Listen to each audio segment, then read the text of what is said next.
وأما هل الإخوان المسلمون يعتبرون خوارج؟ الجواب نعم، يعتبرون خوارج، لأنهم من أعظم أهدافهم الوثوب على السلطة،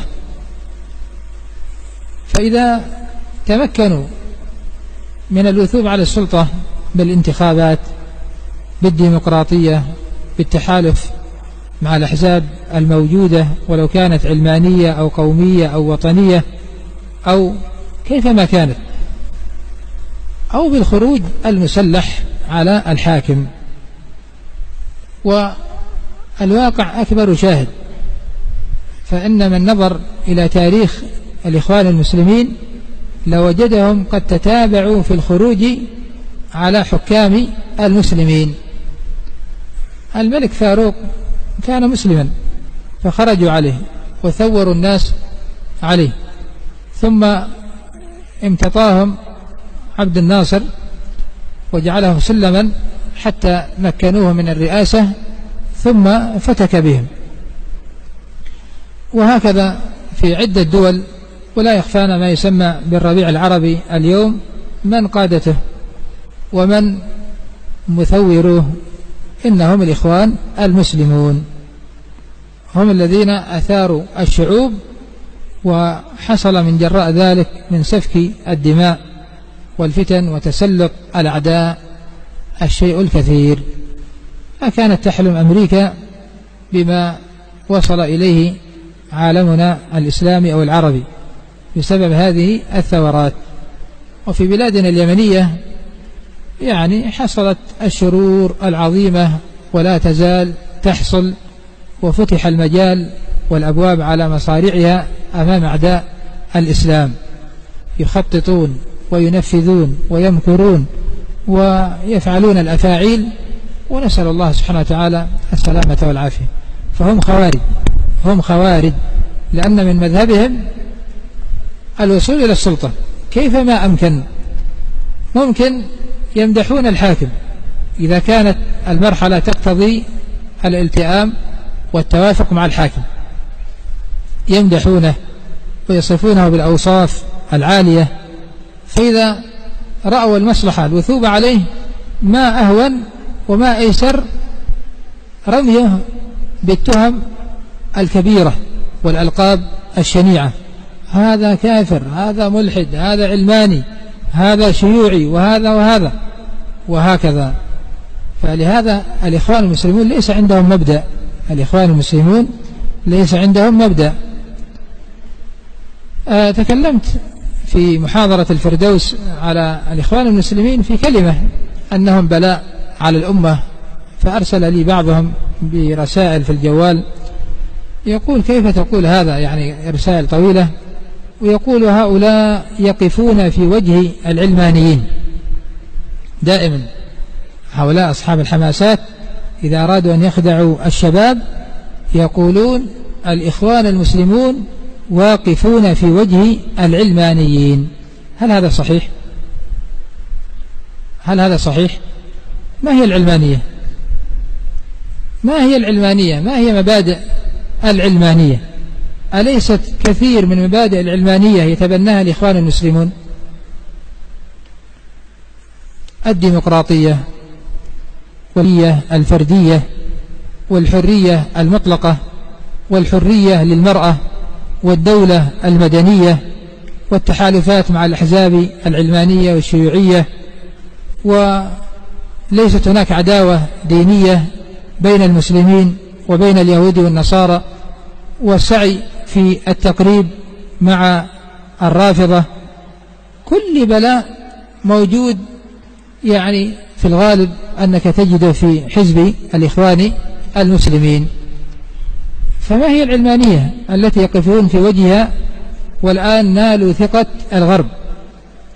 يسعى الغرب إلى تمكينهم لأنهم ينفذون مخططات الغرب، لكن بإيش؟ بالصبغة الإسلامية، بالصبغة الإسلامية، وهم ماهرون في هذا، هم ماهرون في هذا. أي شيء يتبنونه يستطيعون أن يختلقوا له الشبه، أن يختلقوا له الشبه. الديمقراطية طريق غربية وشرقية، فيأتون لها بالأدلة يجعلونها شبيهة بالشورى. الشورى لمن؟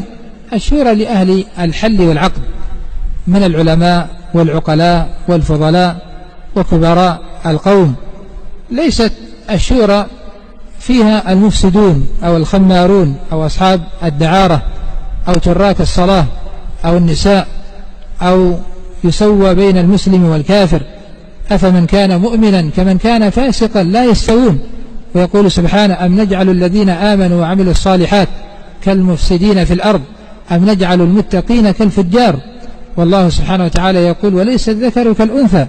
أما الديمقراطية فعندهم الشعب كاملا له حق التصويت، ثم ينظر إلى نتائج الانتخابات، من كان عنده رصيد أكبر فقوله هو المقدم في كل شيء، يطرح على بساط المناقشة ويعرض على التصويت. فهل الديمقراطية هي الشورى؟ هذا كذب وافتراء.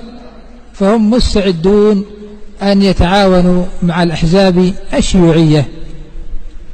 فلا يخفى ما حصل قبل 94 عندنا في اليمن.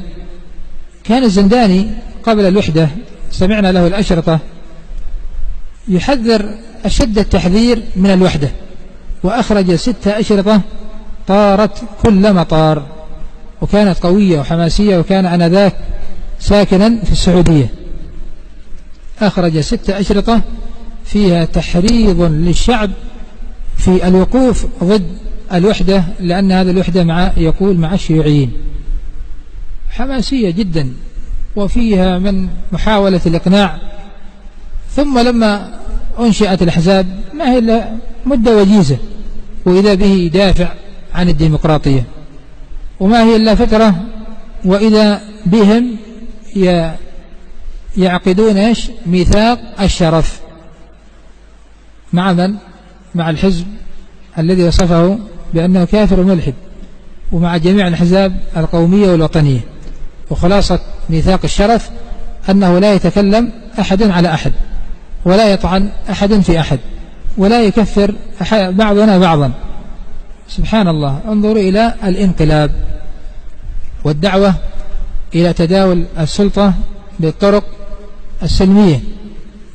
حتى بعض السروريين رد عليهم قال: يا جماعة أنتم تقولون العلمانية وكذا وكذا، يعني بالله عليكم لو كانت نتائج الانتخابات للحزب الشيوعي تخضعون له وتسمعون وتطيعون؟ هل أنتم صادقون في هذا؟ وهل هذا من ديننا أم أنها خداع وسياسة؟ وهكذا ناقشهم في بعض الأشياء منهم وفيهم من الجماعة السرورية، فضلا عن علماء السنة. فلهذا يا أخواني الإخوان المسلمون فيهم كل بلاء، ولهذا تمتطيهم دول الغرب. الآن ما الذي يحرضهم في مصر؟ ما الذي يدعمهم؟ تدعمهم إيران والغرب، وليس لأجل محبتهم للإخوان المسلمين، لكن الإخوان المسلمين قد جربوا، صاروا مطية لكل من أراد أن يمتطي، ولكل من أراد أن يصل إلى هدف. نعم، فهم تعرفون الغرض تدمير مصر كما دمروا العراق ودمروا سوريا مع البلاء اللي فيهم، لكنهم يعني لهم نظرة دنيوية. والآن مصر تعتبر من أقوى الدول العربية، فيريدون تحطيمها وتدميرها بخلق هذه المشاكل. ومن الذي نفذ هذه المؤامرات؟ الإخوان المسلمون. وفعلا أصيبت دولة مصر بخسائر اقتصادية وعسكرية وزعزعة أمنية ما كان يحلم الغرب بالوصول إليها إلا من طريق هؤلاء الغوغاء. فعلوا الأفاعيل، وهكذا مثل ما فعلوا في أفغانستان، مثل ما فعلوا في كثير من الدول، وهكذا سبحان الله يعني ثاروا في اليمن. وانظروا إلى النتائج، ما الذي حصل؟ هل كان هناك نصرة للإسلام وأهله وقمعا للكفر وأهله، أم أن الواقع أن العكس هو الذي حصل، فتح باب الشر على مصراعيه لأهل الباطل. طيب، أرى أن نكتفي بهذا القدر في هذه الليلة إلى هنا، والحمد لله.